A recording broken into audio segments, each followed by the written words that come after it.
Melissa Chimay, welcome to the Iconoclast One-to-One. Thanks for joining me today. Thanks for inviting me.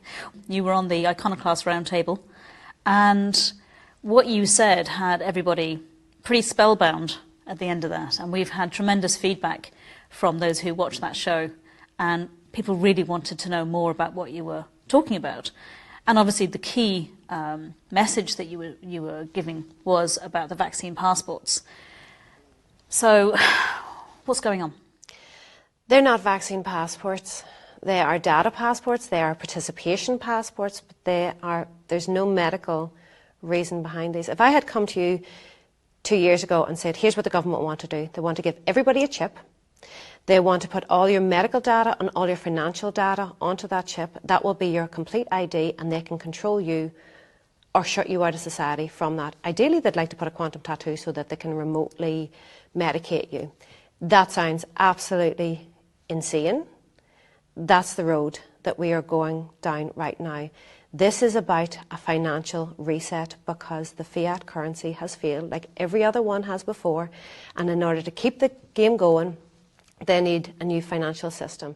This is why everybody, no exceptions, has to get one of these passports. This is why there's a drive to get absolutely everybody vaccinated. It's for the new system. So what's this all been about then in terms of, when they're calling it COVID and, they're saying it's to keep people safe, etc. So has it had nothing to do with that at all? Nobody seems to be asking why. If you ask somebody, if you stand outside one of these bars and say, why are you using this passport? Nobody has an answer for why. It's certainly not a medical decision. If it doesn't stop you from getting it, doesn't stop you from passing it on. That has been, the CDC have come out with that, Bill Gates have come out with that, Fauci has come out with that, Boris Johnson have come out, they've all come out and announced that. This clinical trial is nothing more than a treatment to reduce symptoms. At best, that's what it has the potential to do. So why would you need a passport to get into somewhere? You would think that that would be linked to transmission, so that if taking part in this clinical trial stopped transmission, then there would be a logic behind that. But there's absolutely no data to support that. It's not about anything medical. This is an economic decision, not a medical decision. Why do they have to reset? Like what's been going on behind the scenes, or in the last? Well, I know we had a crash in 2008. So has it been since then? Is this what this is about? From 1971, we have been on a debt base. That's when the dollar came off. The dollar being the reserve currency came off, the gold standard. We entered into a debt-based economy. That has collapsed under its own weight. In 2019, September, there was a crisis in the repo market. It got more and more difficult.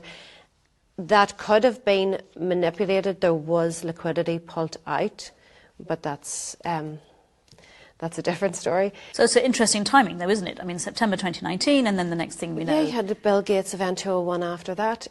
This is a banking crisis. Every fiat currency in history, and there have been thousands, have returned to zero.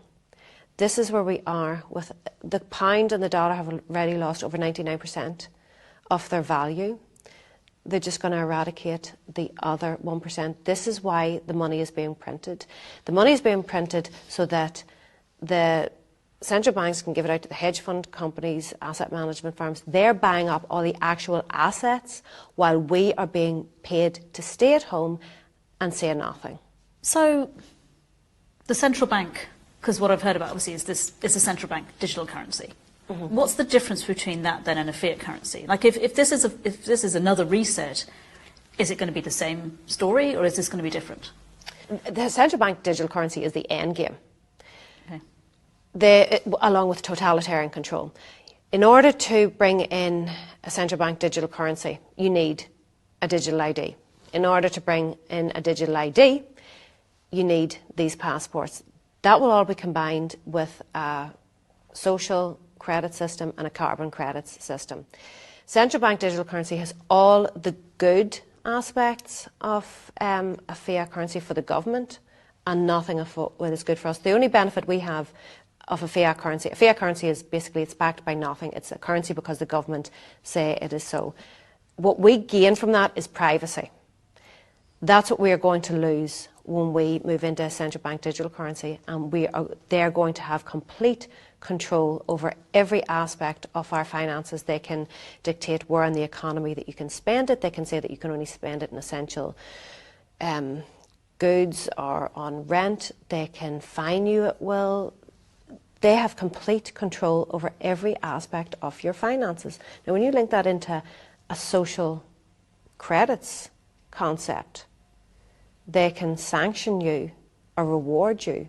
This has already been trialled in, I think, a province in northern China, where you go from a AAA rating down to a D rating. AAA, you get preference for jobs, your children get preference for schooling. D, they can take your qualifications off you. They can take your qualifications